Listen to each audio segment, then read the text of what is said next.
A question oftentimes we're asked during the consultation process is, how long will it be before I'm able to walk again? Meaning from the time you had the surgery. As we alluded to earlier, the most important element here is the healing process and how long it's going to take for your residual limb to heal. We mentioned earlier that could be on average 4 to 12 weeks, but it doesn't mean that it couldn't be a little bit longer. The important thing is that your residual limb is healed before you begin weight bearing in the prosthetic socket. From that point in time, it's just a matter of the fabrication time for the prosthesis. If you were able to do shaping the residual limb beforehand. If you haven't had a shrinker in 8 weeks and your doctor says, well, you're ready to begin treatment, you might have to go through 2 or 3 weeks of shaping before you're casted for the prosthesis.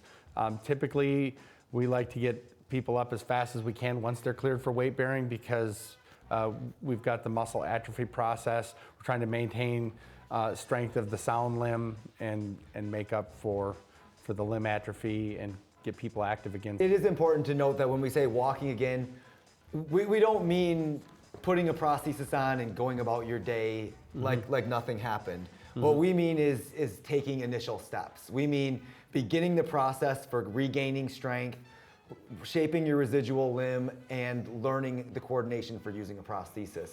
So it's really important to differentiate that.